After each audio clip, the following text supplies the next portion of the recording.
Fala galerinha do canal, aqui é o professor Rogério Silva do canal História para Todos. Vamos seguir na nossa segunda aula de Direitos Humanos.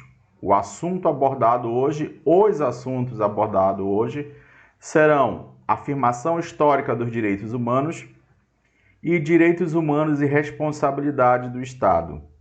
Eu acredito, gente, que pelo desenrolar do tempo, nós vamos gravar a primeira parte da aula somente, a parte de afirmação histórica, e depois, numa segunda oportunidade, nós iremos continuar com direitos humanos e responsabilidade do Estado. Beleza? Deixe seu like, inscreva-se no canal, acompanhe as redes sociais para você acompanhar todos os mapas mentais que eu estou colocando para vocês durante a semana, beleza, gente? O sucesso de vocês é o nosso sucesso. Então vamos seguindo. Afirmação histórica dos direitos humanos. Você vê aí no segundo slide uma imagem da Revolução Francesa. A Revolução Francesa, gente, que ela aparece lá na nossa aula de teoria geral, nas gerações dos direitos humanos. Primeira geração, segunda geração e terceira geração, onde aparecem os conceitos propagados no lema liberdade, igualdade e fraternidade. Então, com certeza, a Revolução Francesa foi um dos grandes marcos dos direitos humanos, beleza? Aqui nós temos o chanceler, no próximo slide, nós temos o chanceler Oswaldo Aranha, né, presidindo a Assembleia das Nações Unidas em 1947. Por isso que até hoje, gente, quando começa uma Assembleia Geral da ONU, o primeiro a discursar é o Brasil. Acabou se transformando numa tradição. Por quê? Porque o Brasil foi um dos grandes apoiadores da criação da ONU, da Declaração Universal dos Direitos Humanos. Ele, como nós falamos na gíria, ele puxava o bonde, ele convocava a galera para fazer parte desse momento na história. Aí, gente, você vendo o mapa mental, você vê aí os círculos, né? Você vê todo o processo histórico de evolução dos direitos humanos. Logicamente que é uma síntese. Observa a imagem à esquerda, primeiramente. Inglaterra do século XII, Inglaterra do século XIII. Nós teremos ali um dos grandes documentos que vai dar o primeiro passo ali no Reino Unido para a consolidação dos direitos humanos. Depois vem novamente Inglaterra. Então, cuidado com isso. Na tua prova, a Inglaterra pode aparecer em dois momentos, tá? Século XII, XIII e Revolução Gloriosa. Revolução Gloriosa, anota aí, é no século XVII, beleza? Século XVII.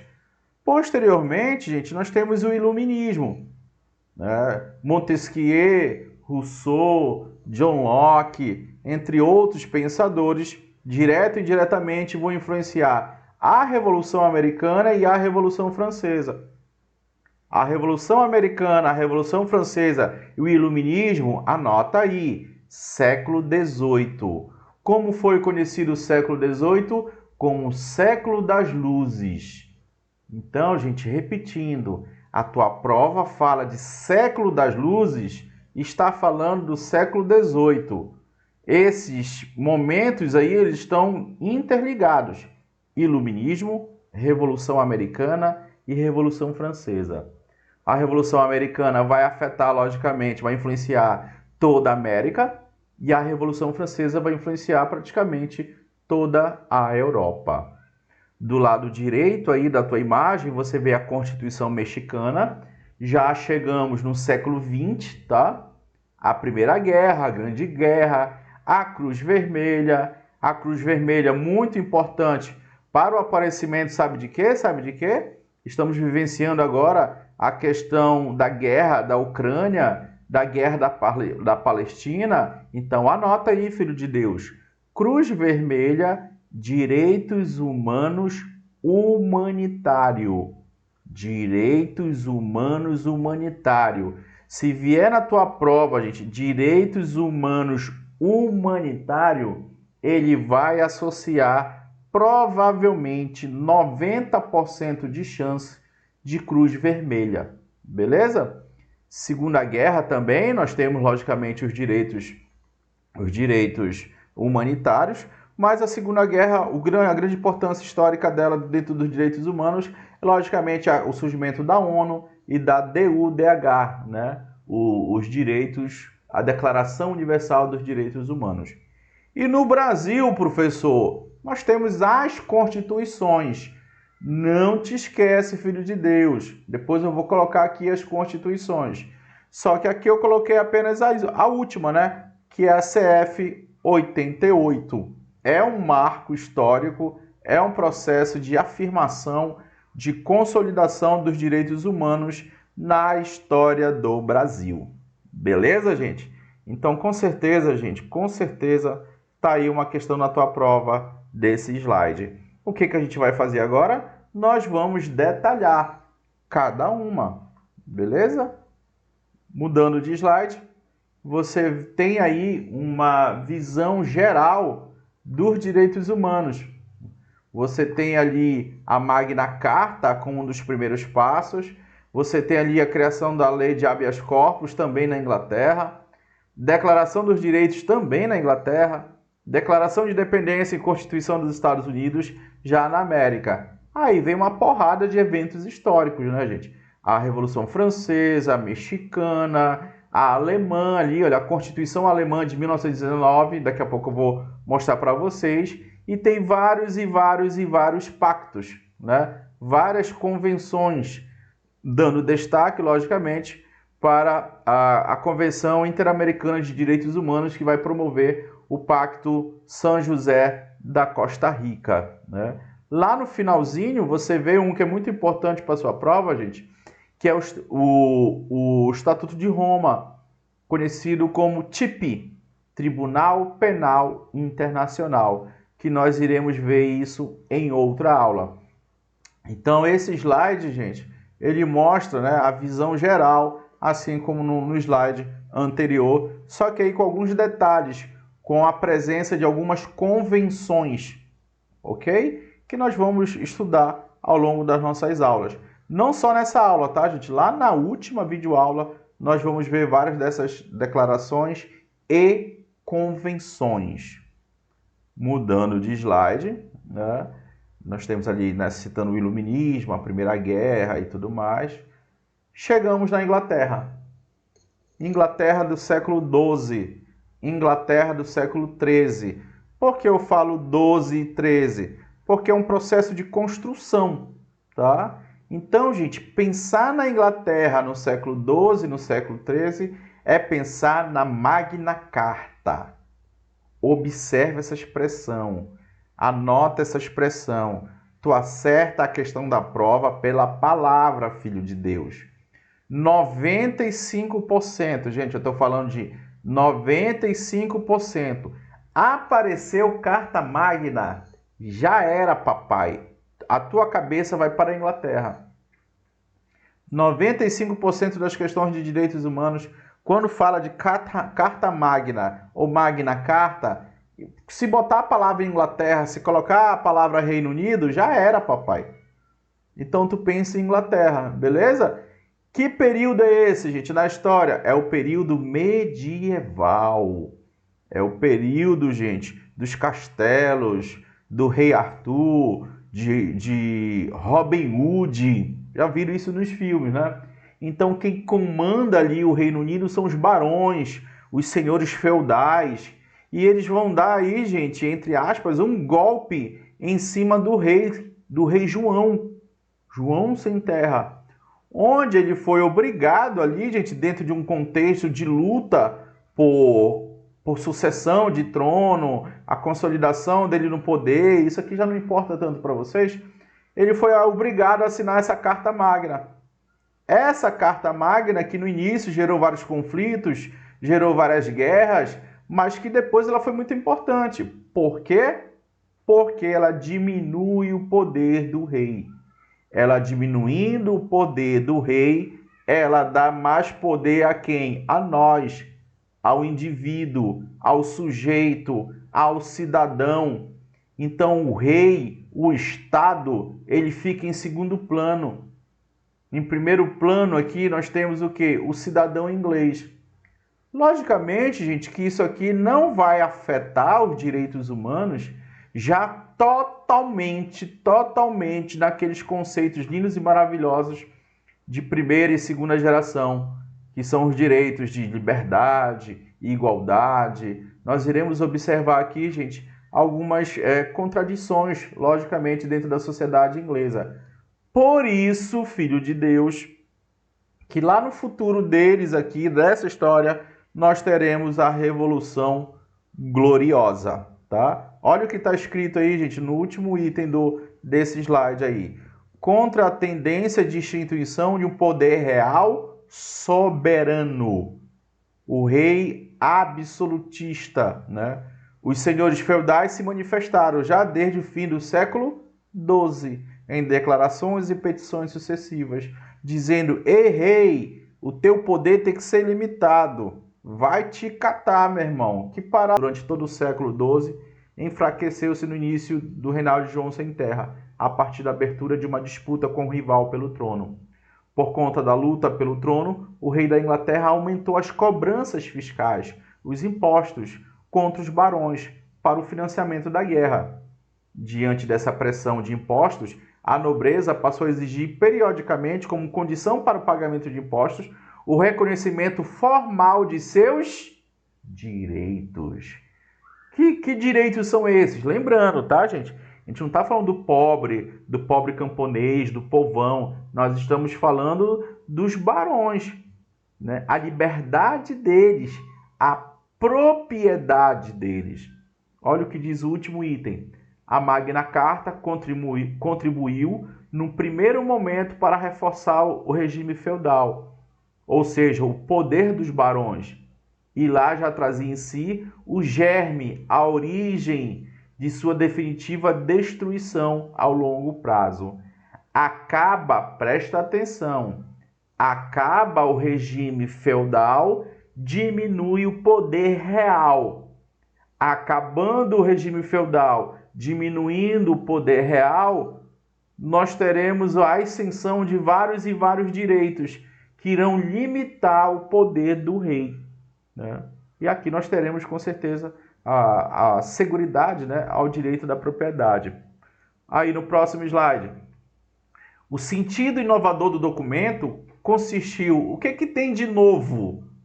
Qual era o foco desse documento, da Carta Magna?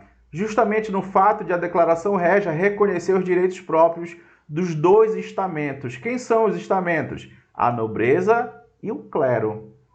Então, a Carta Magna é um documento para privilegiar a nobreza e o clero. E, professor, cadê o povo? Cadê as massas? Isso não vai acontecer aqui na Inglaterra. Beleza? Então é isso. Esses direitos... Gente, só um detalhe. Estamentos. O que são estamentos? São classes sociais. Hoje, o que nós conhecemos por classe, né? Nós temos os multibilionários, os ricos, a classe média alta, a classe média baixa, os pobres, os miseráveis e lá embaixo os remistas. A galera que está passando fome, vendendo almoço para comprar janta. Beleza? Então hoje é assim, a divisão social é de acordo com o poder econômico. Aqui ela é de acordo com o nascimento. Você nasce nobre, você vai morrer nobre. Beleza? Então, gente, esses direitos tá aí, existiam independentemente do consentimento do monarca e não podiam, por conseguinte, ser modificado por ele. Ou seja, o monarca não podia fazer tudo aquilo que ele desejava com a nobreza e o clero. Aí está, olha o terceiro item do slide, aí está a pedra angular para a construção de uma moderna democracia. Uma democracia moderna, onde ninguém está acima das leis, né? Então, a Magna Carta, ou Carta Magna da Inglaterra, ela é importante por isso, né? O poder dos governantes passa a ser o quê? Limitado. Só que preste atenção, gente, isso não vai ser tudo resolvido aí. Lá na frente, no século XVII, vai aparecer uns reis tentando ter poderes ilimitados. O que os ingleses vão fazer? Sal. Professor, eu não sou do Pará, eu não sei o que é sal. Vão cortar a cabeça dos reis.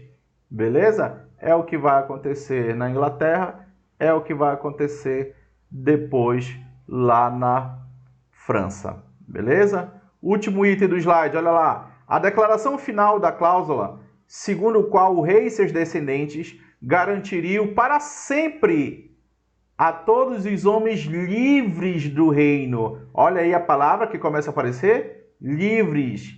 As liberdades. Liberdades. Liberdade de expressão, liberdade de compra, venda. A seguir enumeradas representou o primeiro passo para a superação oficial das divisões estamentais. Ou seja, o fim daquela divisão lá de cima, nobreza e clero. Beleza, gente? Seguindo, mudando o slide. Revolução Inglesa. Já vi isso em prova, tá, gente? Muito cuidado. Entre a Carta Magna e a Revolução Inglesa, também conhecida como Revolução Gloriosa, o que eu tenho mais observado em prova é a Revolução Gloriosa, beleza? Então vamos lá. Estamos mudando. Revolução Inglesa. Estamos no século XVII, filho de Deus. Presta atenção. Século XVII. E sabe o que nós temos aqui, gente? Nós temos direitos aqui, gente, que nós estudamos lá na teoria geral. Por exemplo, lembra que nós estudamos a PLIP, né? Poder, liberdade, imunidade e direito-poder, né? Aqui nós temos, gente, uma fundamentação do direito, né? Que é a liberdade. Os ingleses lutavam, gente, pela liberdade perante esse filho do demônio aí, o Carlos I. E sabe qual era? A liberdade religiosa. Esse Carlos I, só para vocês entenderem, gente, ele era anglicano, tá? Que é algo muito semelhante aos católicos. E olha só essa viagem dele, né? Ah, eu sou católico e todo mundo tem que ser católico. A galera falou, o que, Carlos I? Tua mãe. Não, é isso mesmo, eu que mando aqui, eu sou o cara, eu sou o absoluto, eu tenho poderes ilimitados. Vem cá, meu amigo. Adivinha, guerra civil. Anos e anos de guerra civil. Anglicanos versus puritanos. Resultado da história, cortaram a cabeça de Carlos I. Quem assumiu a Inglaterra? Oliver Cromwell. Está aí no segundo item do slide. Acabou criando uma ditadura e trouxe algumas coisas boas para a Inglaterra, para o Reino Unido. Beleza? Morreu, o filho dele era menino de condomínio, criado com vó, não conseguiu continuar o governo do pai, e aí voltou à monarquia. Carlos II, depois nós tivemos o Jaime II. Esse é o filho do capiroto que importa para a tua prova. O Jaime II, gente, ele vai querer agir semelhante ao Carlos I, do primeiro item lá do slide, tá? Ou seja, o Jaime II, ele queria ser absolutista. Ele queria cercear as liberdades, inclusive a liberdade religiosa. Olha lá, gente, liberdade religiosa. Está ali, gente, na questão da estrutura dos direitos humanos. Direito e liberdade. Eu tenho o direito de ir e vir, eu tenho o direito de expressão, eu tenho a liberdade religiosa. Está ali naquela base, beleza? E aí, gente, o parlamento não gostava do Jaime II. Ei, Jaime II, qual é a tua, meu irmão? Tu nunca estudou história na tua vida, não? Tu não sabe o que aconteceu com o Carlos I? Não sei o que, não sei das quantas. O parlamento deu um golpe, gente, sobre Jaime II. Presta atenção, senão tu não vai entender a parada. Ei, Guilherme de Orange ligou para o príncipe da Holanda, a Holanda, o país vizinho. O Guilherme de Orange era casado com a filha do Jaime II. Ligaram para ele, Guilherme de Orange, Tu já tá pegando a filha do cara, tu não quer o trono também? O Guilherme de Orange falou, já é nós, né? O Guilherme de Orange falou, o quê? Eu, rei? Presta atenção, gente. No próximo slide, senão tu não vai entender. Eu, Guilherme de Orange, rei do Reino Unido, a maior potência econômica e militar do planeta, eu quero. Ei, mas, né? O parlamento vai dizer, tu tem que assinar um documento para tu assumir, para você ser o nosso rei. E aí o Guilherme de Orange, eu sabia que tinha uma parada aí. O que é que eu tenho que assinar, parlamento? A Bill of Rights. Nossa, meu inglês é ótimo, né? The book is on the table. Né? Bill of Rights. Declaração de Direitos. É isso que vem na tua prova. Vamos para o próximo slide. No dia 11 de dezembro, né? 11 de dezembro, Jaime II fugiu para a França. O Guilherme de Orange desembarcou em Londres. Cadê o sogro dele? Partiu. Ele falou, eu sei o que aconteceu lá no passado, não vou deixar ninguém cortar minha cabeça. A coroa foi oferecida conjuntamente ao príncipe Guilherme de Orange e a sua mulher Maria de Stuart. Os novos soberanos, após aceitarem em sua integralidade a Declaração de Direitos. Está faltando ali um parêntese. Sempre tem um erro de digitação meu. Se não tiver erro de digitação, não é minha aula, né? Declaração de Direitos. Declaração de Direitos. Gente, presta atenção. É apenas Declaração de Direitos. Se aparecer Declaração de Direitos do Homem, do Cidadão, do Alienígena, do Meio Ambiente... Não. É outra parte da história. Então, tu fecha o olho, gente. Declaração de Direitos é Inglaterra, século XVII. Declaração de Direitos, Inglaterra, do século XVII. Beleza? A qual passou a constituir uma das leis fundamentais do reino. O documento proposto representou o quê? A institucionalização da permanente separação de poderes. Hoje o Brasil não é assim? Legislativo, executivo e judiciário? Adivinha? Influenciado um pouco por aqui. Que isso aqui, a gente vai influenciar o outro lado do Oceano Atlântico lá na Revolução Americana. Por que o poder tem que ser dividido? Para não haver abuso de poder. O poder dividido em legislativo, executivo e judiciário, isso é positivo para os direitos humanos. Quando o poder está na mão de apenas um rei, de apenas um presidente, a probabilidade da constituição de uma tirania é muito forte. Automaticamente, a desobediência dos direitos humanos. Beleza, gente?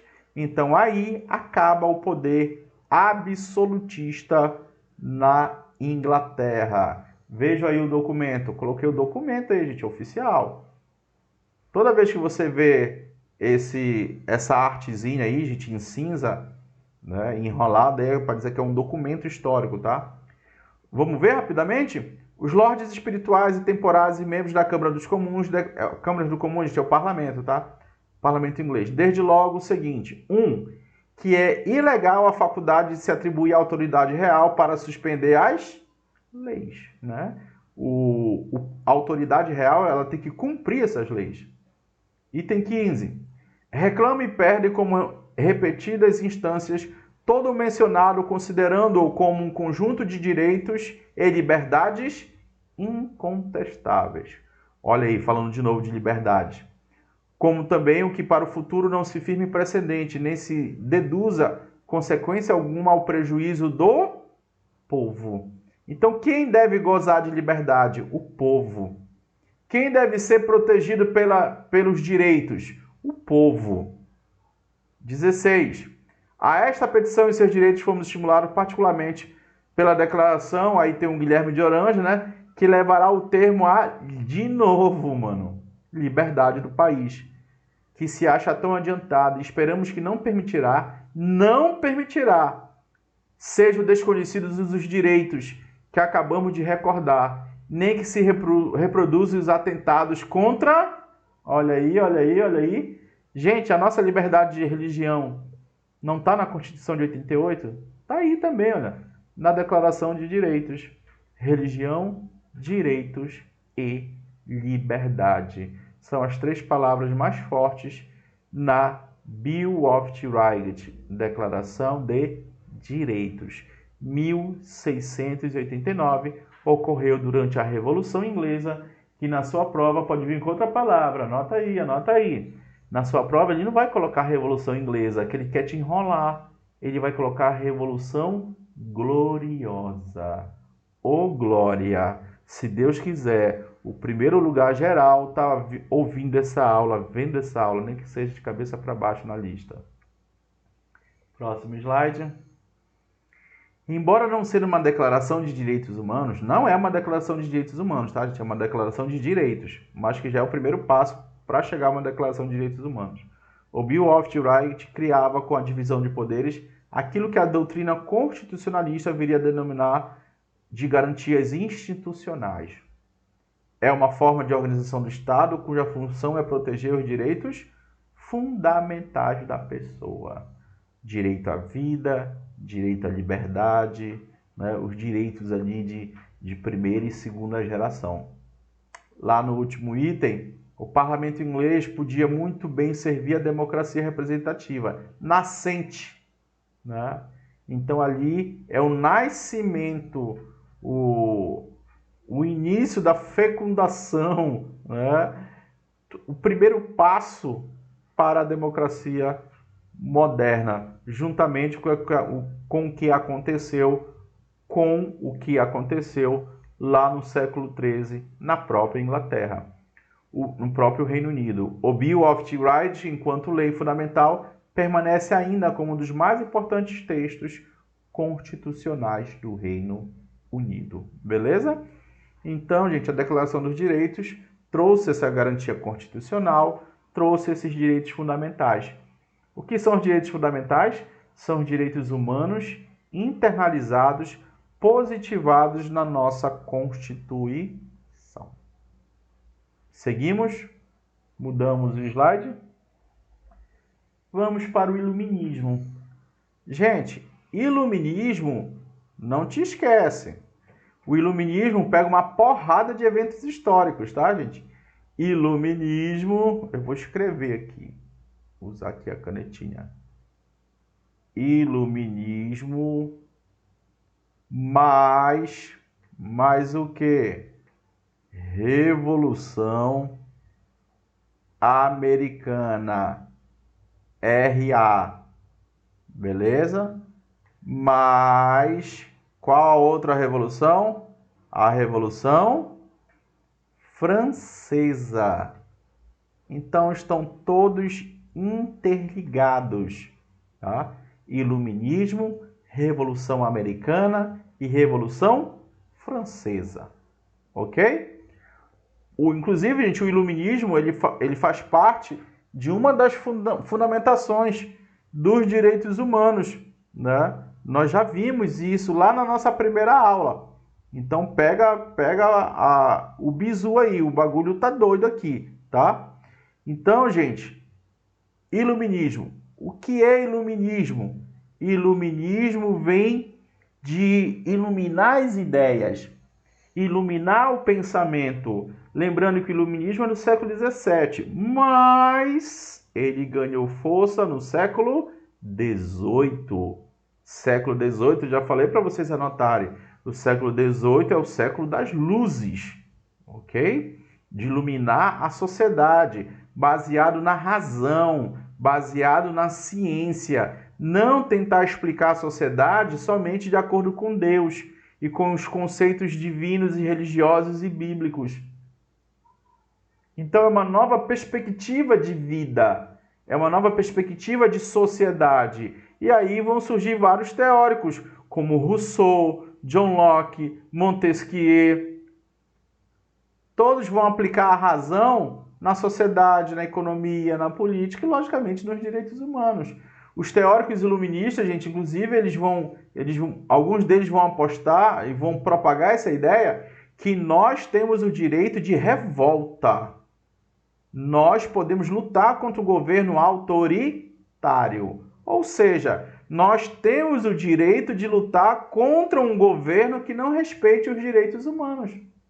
É simples. Direto e indiretamente, gente, isso está na nossa Constituição. Através do quê? Do impeachment. Nós podemos tirar o prefeito, mesmo depois de eleito. Nós podemos tirar o governador, o presidente. Agora tem que passar por uma série de trâmites legais. Beleza? Olha o que diz aí. Até a emergência do iluminismo, os direitos dos homens, dois homens, tá? Dois homens. Lembra da minha primeira aula, a diferença desses conceitos? Eram tratados filosófica, jurídica e politicamente com base na distinção entre direitos naturais, civis e direitos políticos. Gente, por favor, existe de fato essa distinção aí? Não. Direitos naturais, direitos civis e direitos políticos, bate tudo no liquidificador, nós temos os direitos humanos. É isso que os iluministas vão nos ensinar, tá, gente? O que ocorreu durante o iluminismo foi que alguns filósofos defenderam que esses direitos deveriam ser garantidos a todos. Todos. Os que pertencem à espécie humana. Todos deveriam ter o intuito de preservar os direitos intrínsecos à natureza humana, ao ser humano. Uma das características do iluminismo, sabe qual é? O universalismo. Tu já ouviu essa expressão? Tu já viu essa característica? Já, lá na primeira aula. Lá na primeira aula tem característica dos direitos humanos. O quê? Universalismo. Olha só como o iluminismo está nos direitos humanos. Então, o que nós temos em comum? A característica do iluminismo é a mesma característica dos direitos humanos. O universalismo. Tu é doido? Eu queria ter sido meu aluno. Não me ensinaram assim direitos humanos. Era muito escroto me dar os direitos humanos na pós-graduação. Eu ficava dormindo lá. Né? Presta atenção, filho de Deus, para tu pegar o kit boçal. Já sabe o que é o kit boçal, né? Um Ray-Ban ponto .40 e o cartão do Bampará pendurado no teu cordão. Todo endividado. Né? Tem policial que nem é policial, já quer engravidar a mulher, já quer ficar grávida antes da hora, meu. Isso é doido, é? Calma, muita calma. Em muitos casos, esses escritos eram dirigidos aos governantes, no sentido de instruí-los, fazê-los entender seus o quê? Seus o quê? Limites. Os governantes têm que ter limites. A partir do momento que os governantes têm limites, eles vão respeitar o quê? Eu vou usar aqui, meu Deus. Tá horrível isso daqui. Não vai dar. Tá aqui, ó. Limites de quem? Vai ter o quê? Os direitos naturais, direitos civis e direitos políticos. Beleza? Beleza? Um outro objetivo era incentivar que cada indivíduo entre o povo adquirisse uma consciência melhor e estabelecesse argumentos cada vez mais razoáveis para a defesa de seus direitos. Ou seja, para você defender seus direitos, você tem que ter o quê? Razão. Um pensamento lógico, um pensamento racional. Agora há pouco, mais cedo, eu vi Foi cedo ou foi ontem? Não foi ontem. Um meme de um policial indo para cima do cara. O cara, ei, não vem. Eu sou concurseiro, eu sei meus direitos. Muito engraçado essa parada desses memes. Mudando o slide. Muitos escritos filosóficos sobre os direitos tornam-se uma prescrição moral e uma espécie do exercício de convencimento sobre as relações justas entre as pessoas. A moral, a ética e a razão, para mudar os conceitos de direitos humanos e de direitos na sociedade, ali no século XVII e no século XVIII. Os atores diziam que um dos objetivos dos pactos, olha aí, pactos, tratados, acordos, é um entendimento equilibrado entre direitos e deveres. Ou seja, nós temos um acordo para vivermos em sociedade civil organizada entre governados e governos. Inclusive, aí nós não podemos ter 100% da nossa liberdade. E aí você vê que os direitos e os direitos humanos não são absolutos. O terceiro item mostra os caras aí, olha. Diderot, Rousseau e Condorcet. Diderot, Rousseau e Condorcet são grandes intelectuais do iluminismo. Eles apoiavam, adivinha o quê? Adivinha o quê? A educação. A educação transforma. a educação ela ganha importância para você conhecer seus direitos. Você só conhece seus direitos se você estudou. Teoricamente, se você estudou, conhece seus direitos, entra numa universidade, consegue um bom emprego, um bom salário, você vai ter o quê? Os seus direitos humanos respeitados. Você vai ter renda, você vai ter plano de saúde, você vai ter o quê? Dignidade, né? Infelizmente, na ordem capitalista, sem emprego, sem dinheiro, é muito difícil buscar essa dignidade. O último item diz aí: a difusão e o acúmulo do conhecimento proporcionado pelas instituições de instrução pública. Olha aí, instrução pública. Um dos direitos humanos não é da educação? Sim, tá aí, gente, na tua cara. Direitos da educação. E o que tu tem que saber para tua prova, gente? Isso aí é direito de primeira geração, segunda geração, terceira geração, quarta ou quinta? Fala para mim. O que tu diz? Primeira, segunda ou terceira? Muito bem, eu estou vendo aqui vocês fazendo o sinal.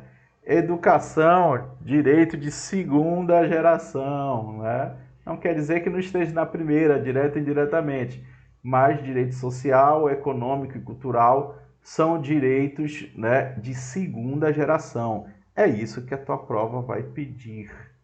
Mudando o slide, aí vai aparecer um documento de Rousseau, tá? Olha o que o Rousseau fala. Segundo Rousseau, a liberdade natural ou o direito ilimitado são suprimidos com o ingresso do homem na vida social. Professor, eu não estou entendendo nada. Pega a brisa, repetindo. A liberdade natural ou direito ilimitado. Que liberdade natural é essa? Quando o homem vivia lá no tempo da pedra lascada, quando o homem vivia há 3.000 anos antes de Cristo, existiam leis? Sim. Só que qual eram as leis? As leis naturais. Não eram as leis escritas, onde o que prevalecia era a lei dos mais fortes. Já pensou se a nossa sociedade fosse assim? Hoje, funcionando com a lei dos mais fortes, seriam o quê? Um caos, uma desordem, uma bagunça. E o que o Rousseau está dizendo aí? Olha o que vem depois. São suprimidos com o ingresso do homem na vida social. Para a gente viver em sociedade, o que é suprimido? As nossas liberdades, os nossos direitos. Presta atenção. Todos os direitos? Não. Os direitos ilimitados. Professor, não estou entendendo isso daqui. Gente, presta atenção. A gente vive em sociedade hoje. Quem paga o salário do presidente, do governador, do policial? Nós. Nós aceitamos eles.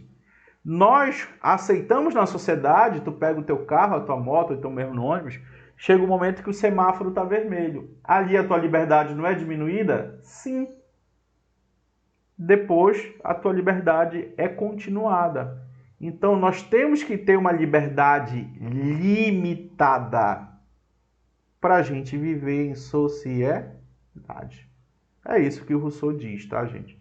As características próprias desse modo de vida destoam radicalmente do modo de vida natural, ou seja, lá no tempo de milhares de anos antes de Cristo, sendo dessa forma inadequado ao homem um convívio social, conservar a liberdade natural. Nós não podemos ter, gente, a nossa liberdade natural.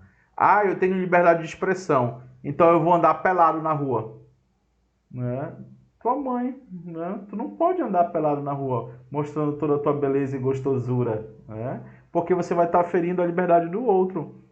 Então, gente, né, nós nascemos sem roupa, mas nós não podemos andar sem roupa, porque isso não faz parte das leis da nossa vida social. Contudo, para Rousseau, renunciar à liberdade é renunciar à qualidade de um homem. Nós perdemos um pouco da nossa característica, aos direitos da humanidade e até mesmo aos próprios deveres. Professor, eu concordo com o Rousseau. Todo mundo nu agora. Bora fazer tudo aquilo que a gente quer. Não, não vai dar, cara. Não vai dar para tu pegar a tua prima, tu dar uma dedada no juiz, tu não pode dar um tiro no presidente e fazer tudo o que tu quer. Senão vai ser uma verdadeira bagunça. Mudamos o slide. Deixa eu molhar minha garganta aqui que estou cansado. Revolução Americana. Revolução Americana, Revolução Americana nada mais é do que a independência dos Estados Unidos, tá? Independência dos Estados Unidos. Nós temos, gente, aí no século XVIII, presta atenção, século XVIII. Só que agora nós não estamos falando de Europa, estamos falando de América. Vamos falar até mesmo do México. Arriba, arriba, muchacho, ai, ai, ai. Né? Nunca assistiu Chapolin, né? A independência das antigas 13 colônias britânicas da América do Norte ocorreu em 4 de julho de 1776. Né? Então nós tínhamos ali colônias como Nova York, Nova Jersey, Carolina do Norte, Carolina do Sul, Virgínia, Massachusetts. Né? Eram essas as colônias norte-americanas. E eles nada mais eram, gente, do que colonos que fugiam da perseguição religiosa lá do Reino Unido. Ah, professor, é por isso que os Estados Unidos falam inglês? Sim. A origem dos Estados Unidos é da Inglaterra. Então, qual a importância, gente, da Revolução Americana para a nossa aula? Está aí no segundo item. Representou o ato inaugural da democracia moderna. Da democracia moderna onde? Na América. Agora, gente, nós vamos observar aqui nessa parte da aula que não é tudo lindo, maravilhoso e perfeito, tá? Combinando sobre o regime constitucional, a representação popular com a limitação de poderes governamentais e o respeito aos direitos humanos. Então, gente, tá escrito aí representação popular, mas esse popular é entre aspas, tá, gente? A Revolução Americana era feita por pessoas ricas, pela elite, que não gostava de ser tributada, que não gostava de ter seus impostos feridos, criados de uma hora para outra. A lei do selo, a lei do chá, a lei do vidro, a lei do não sei das quantas. Várias leis de forma arbitrária foram criadas do Reino Unido para as 13 colônias. E eles diziam o seguinte: ei, Reino Unido, vocês estão do outro lado do oceano, cara, para com isso. O que está dizendo aí no terceiro item? Né? Que nós temos ali, gente, uma questão religiosa presente nessa Revolução Americana. Tá? Você tem ali, gente, muitos calvinistas. Entendam, tá, gente? Quem são os calvinistas? São os evangélicos. Pronto. Os evangélicos que fugiam da perseguição, vamos dizer, dos católicos. Os católicos do Reino Unido perseguiam os calvinistas. O que foi que os calvinistas fizeram? Arrumaram suas coisinhas, suas sacolinhas e atravessaram o oceano. Então, uma das lutas aí, gente, é a questão da liberdade religiosa. Olha, gente, nós já falamos várias vezes aqui em liberdade religiosa, né? Lá na Revolução Gloriosa, estamos falando aqui da Revolução Americana.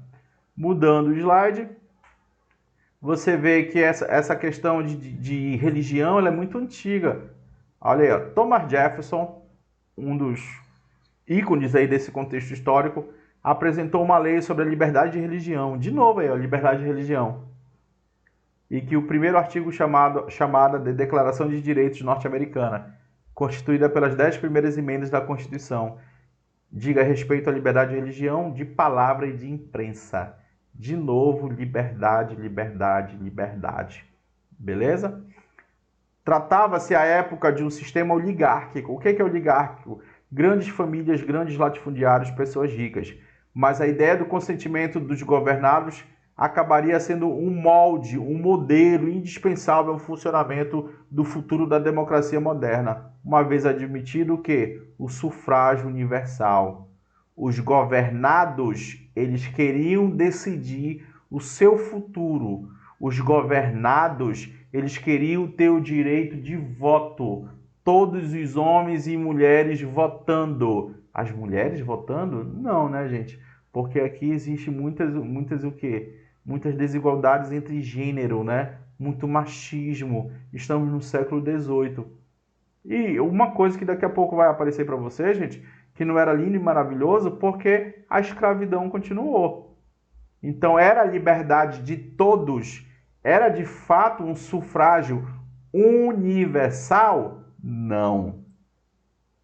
A Declaração de Independência dos Estados Unidos aparece aí como direito de autodeterminação dos povos livres, fundado na igualdade entre todos os homens. Olha lá, gente, cuidado, cuidado, cuidado.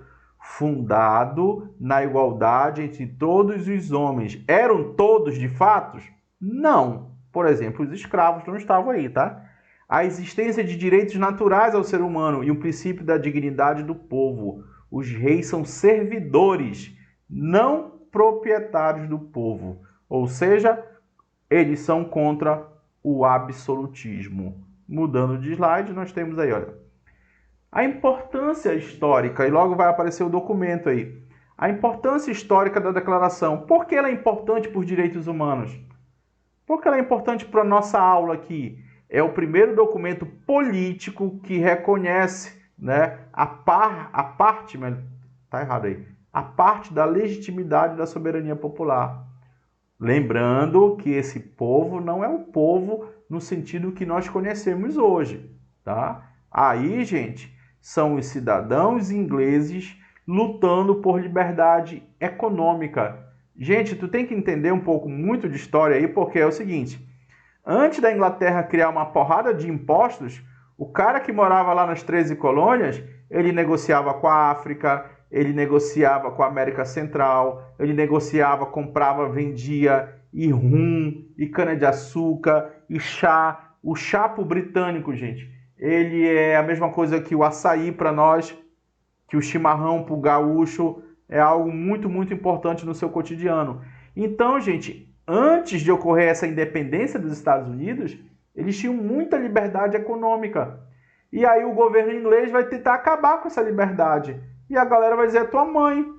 Então, bora promover essa imundice logo, bora promover a independência. Essa independência, esse direito, é o direito de liberdade, é o direito de propriedade. A existência de direitos inerentes a todo ser humano. Gente, eu não posso ter o direito de vender a minha apostila para quem eu quiser?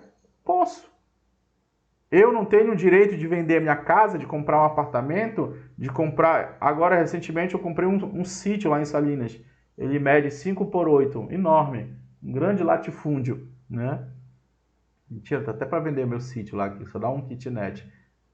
Então, gente, eu tenho o direito de vender. Eu tenho o direito de... É o direito baseado... É o direito econômico. É por isso que eles estão lutando, tá? E aí tá dizendo, né? Independentemente das diferenças de sexo e raça. É de fato independentemente de sexo e raça? Claro que não, né, gente? A sociedade norte-americana é uma sociedade desigual. E olha aí o documento histórico. E eu vou logo te dizendo, tá aí em negrito, não tá? Uma questão de prova muito da sua covarde. Eles pegaram, gente, esse trecho em negrito. E lá na alternativa ele pedia para tu identificar em que momento da história tinha acontecido esse trecho. Caraca, muito escroto. Foi aí na Declaração de Independência. São considerados... Assim, lá na questão ele colocou letra A, Revolução Francesa. Letra B, Revolução Gloriosa. Tá entendendo? Letra D, Constituição Mexicana. Letra E, ele queria saber que era na independência dos Estados Unidos da América. Simples assim a questão, né? Mas aí a galera tinha que ter lido muito e tá aqui na aula, por isso que eu trouxe esse documento histórico.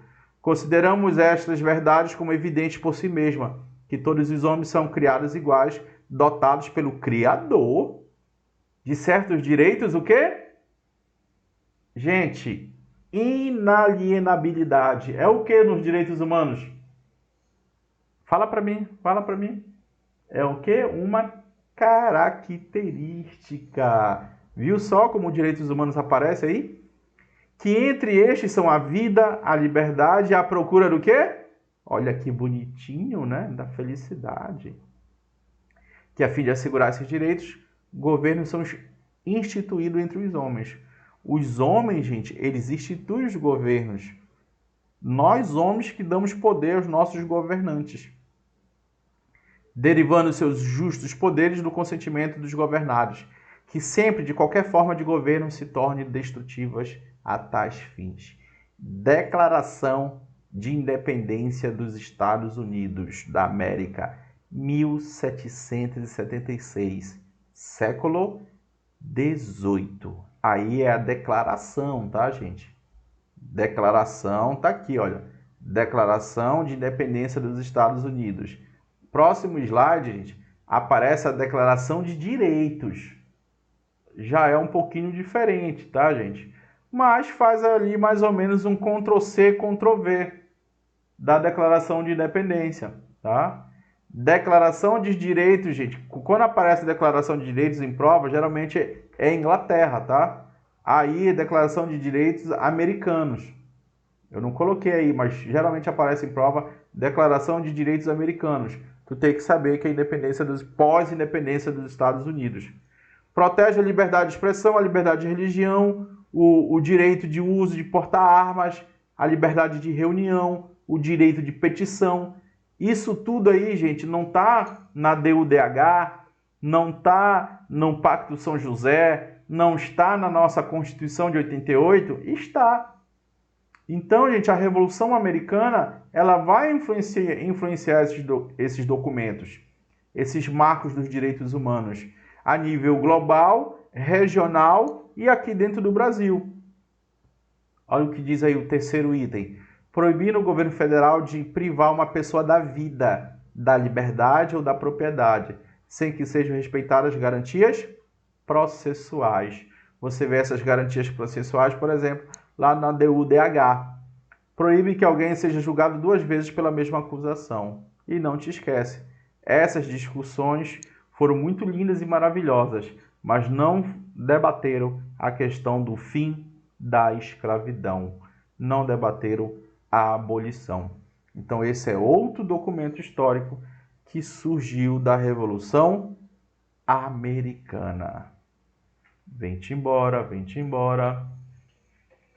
Espero que vocês estejam aprendendo. Vocês que já assistiram outra aula sobre o assunto, vocês possam estar comparando. Espero estar... Eu sempre gosto, gente, de ser um pouco mais aprofundado, tá? Ao mesmo tempo que eu sou aprofundado, eu gosto de ser rápido, de ser objetivo, tá? Vamos falar sobre a Revolução Francesa. Deixa eu só ver aqui, gente, rapidinho, a questão da gravação, se está indo tudo ok. Eu não posso perder essa aula. Nós já temos 54 minutos de aula. Meu Deus, passa muito rápido. Vamos já acabar. Vamos continuar. Revolução Francesa.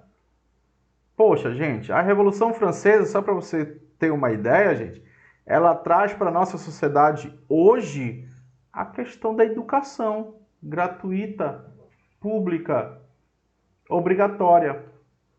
E a educação não faz parte dos direitos humanos? Claro que faz. A ideia de revolução representou, sob muitos aspectos, ao longo da história, a negação dos direitos humanos e da soberania popular, em cujo nome abrirá o movimento revolucionário.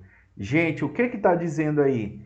Que durante muito tempo a palavra revolução foi algo ruim.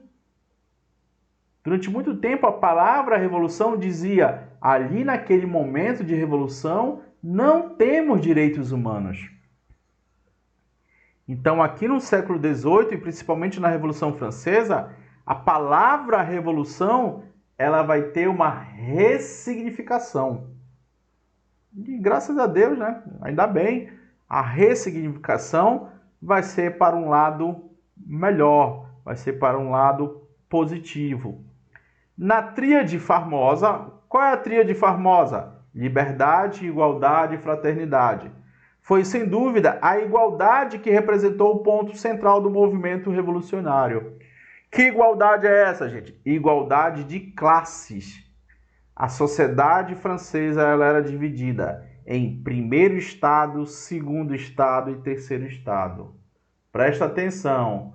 O primeiro estado era o clero, o segundo a nobreza e o terceiro o povo e a burguesia.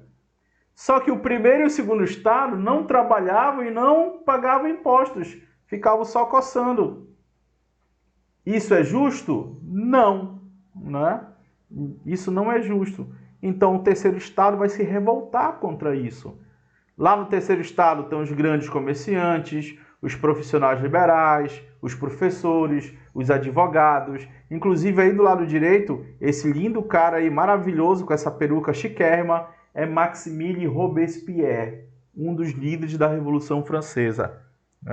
Mandou matar uma galera e no meio da Revolução acabou sendo morto também. Então, gente, a igualdade aí, gente, é para tentar acabar com essa divisão estamental. A mesma ideia que aconteceu lá na Revolução Gloriosa. Acabar com a divisão clero-nobreza tendo privilégios. E a fraternidade como virtude cívica seria o resultado necessário da abolição de todos os privilégios. Os privilégios de quem? Os privilégios feudais, os privilégios da nobreza, os privilégios do clero. Então a Revolução Francesa marcou uma nova era. É o início da era contemporânea. Avançando no slide, nós temos aí, olha, o espírito da Revolução Francesa era muito mais a eliminação das desigualdades estamentais, das desigualdades de classe. Aquilo que eu acabei de falar, primeiro, segundo e terceiro estado. Esse era o foco inicial.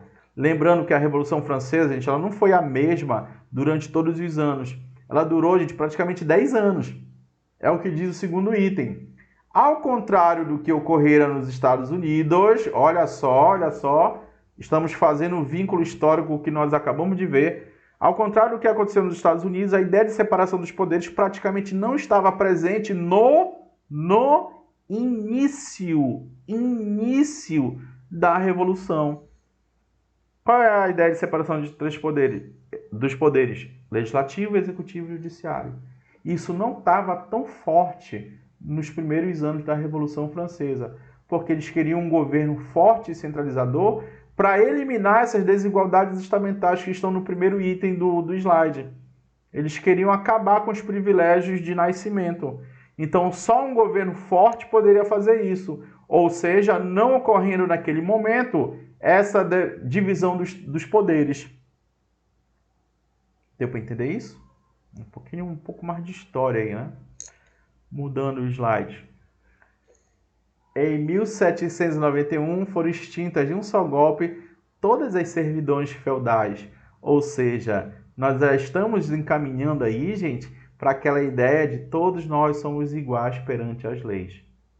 O segundo item, por um decreto da convenção, proibiu o tráfico de escravos. Olha só. E depois, gente, vai acabar com a escravidão também. Então aqui é muito mais profundo do que a Revolução Americana. Lá na Revolução Americana acabaram com a escravidão? Não. O processo de independência dos Estados Unidos, gente, ele só vai ser concluído décadas depois, com a Guerra de Secessão. Lá na Guerra de Secessão que vai acabar com a escravidão nos Estados Unidos, tá, gente? Esse movimento igualitário só não conseguiu, afinal, derrubar a barreira de quê? Das desigualdades entre os sexos. Né? A questão de gênero. Mas, gente, não esqueçam, olha só, depois eu vou falar isso para vocês. Aqui na Revolução Francesa, né, Olympie, esqueci o nome dela, uma mulher, em 1791, gente, aqui na Revolução Francesa, eu até me perdi aqui no ano, uma mulher, gente, ela vai começar a lutar pelos direitos das mulheres. Olha só que legal, né? Dentro da Revolução Francesa você terá uma revolucionária. Mas aqui, nesse momento, né, ela não vai ganhar tanta importância da ideia para a criação de leis que beneficiassem mulheres como hoje, né, nós temos. No tocante à liberdade política, a Revolução Francesa estendeu-se antes com a libertação da tirania monárquica do que com a efetiva instauração de um regime plurimo de liberdades individuais, ou seja, plural.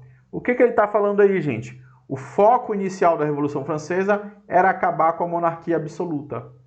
Depois, se der, promover essas liberdades individuais. O foco era acabar com as diferenças estamentais e com a monarquia absolutista, nessa época exercida por Luís XVI. E aí nós temos o primeiro documento da Revolução Francesa. Declaração dos Direitos do Homem e do Cidadão. Observa, gente, não é a Declaração dos Direitos. Declaração dos Direitos é só a Inglaterra. Declaração dos Direitos Americanos, Estados Unidos. Declaração dos Direitos do Homem e do Cidadão. Olha a palavra que aparece aí, gente. Agora, um indivíduo, ele não é um cara que vai se submeter às vontades do soberano. Ele tem os seus direitos. Ele é um cidadão. E aí eu trouxe alguns trechos da declaração que mostram isso, né? Todos os homens são iguais por natureza e diante da lei. Item 7. O direito de se manifestar seu pensamento, a liberdade de culto. Item 11. O direito de propriedade. Então aí você vê várias gerações dos nossos direitos humanos.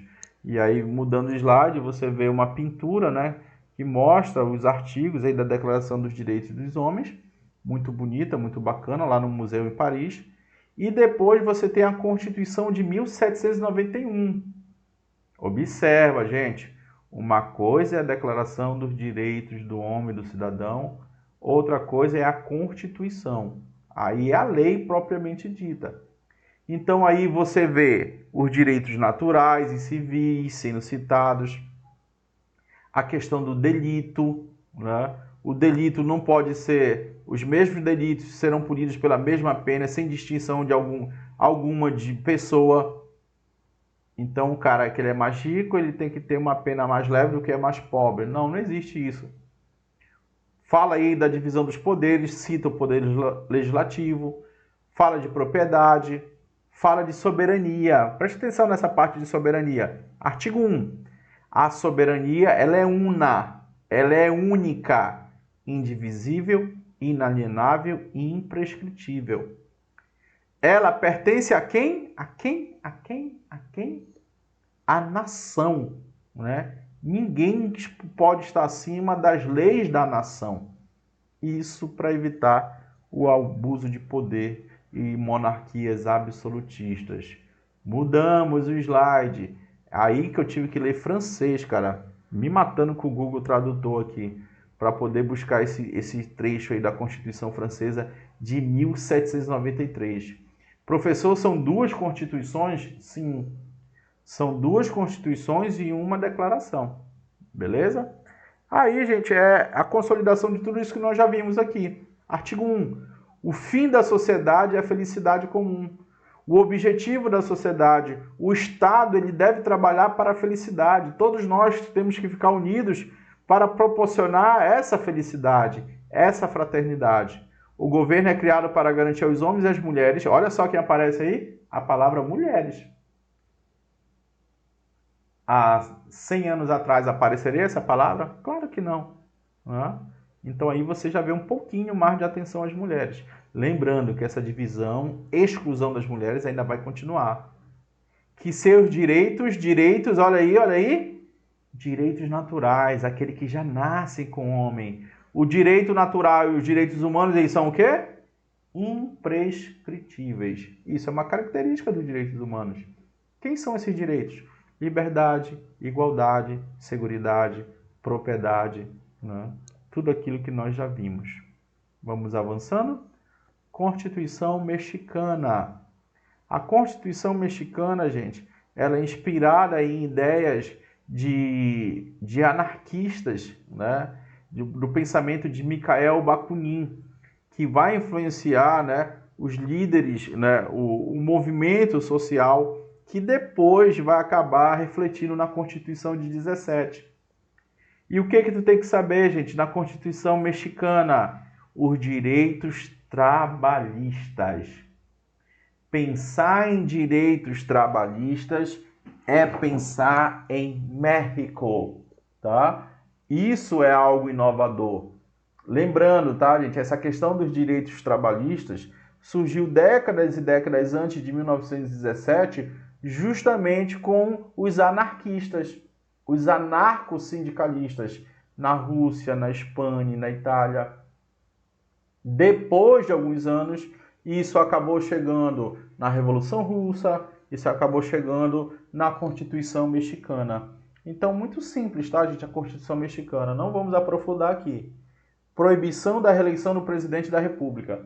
O presidente da República, ele pode se reeleger durante 20, 30, 40 anos? Não. Então, aí, eles estão evitando o poder absoluto do cara. Garantias de liberdades individuais e políticas. Expansão do sistema, olha só o que aparece aí. Educação. Educação para o filho dos trabalhadores, do pobre. Reforma agrária para o pobre camponês. E proteção do trabalho assalariado. Ou seja, legislação trabalhista. 90% da tua prova de chance de aparecer uma questão de direito trabalhista, eles vão associar a México. Então, tu pensa em direito trabalhista, tu pensa em México.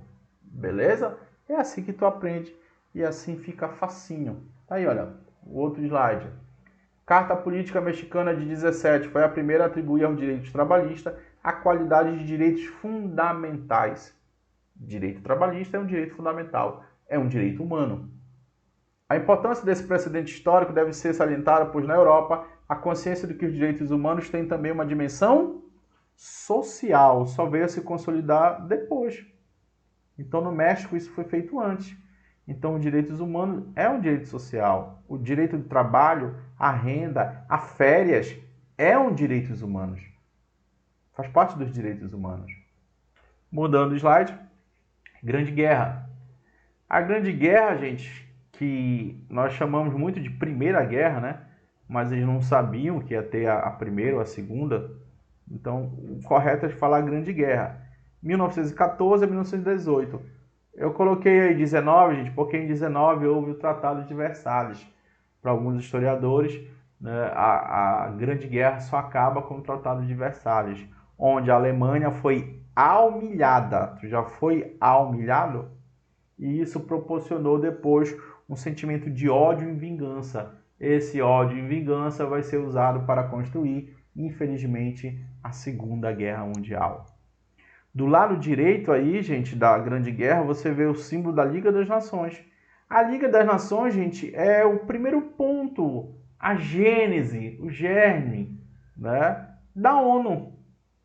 Não é a mesma coisa que a ONU, tá, gente? A Liga das Nações, um organismo internacional para prover a paz. Beleza? Isso no pós-Primeira Guerra. Deu certo? Não deu, porque teve a segunda.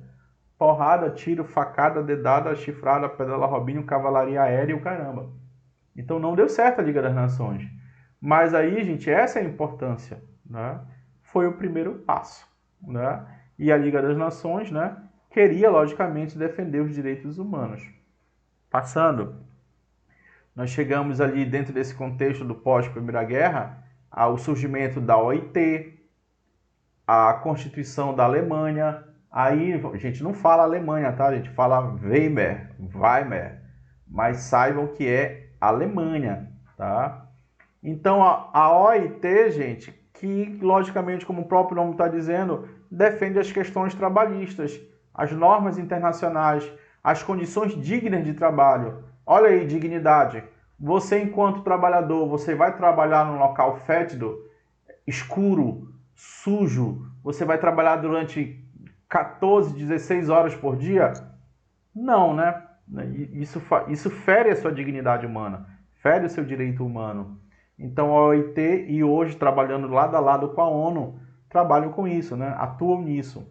A Constituição da Alemanha, aí, em 1919, teve como marco a garantia dos direitos sociais, como trabalho, saúde e olha a palavrinha que apareceu aí, gente, previdência.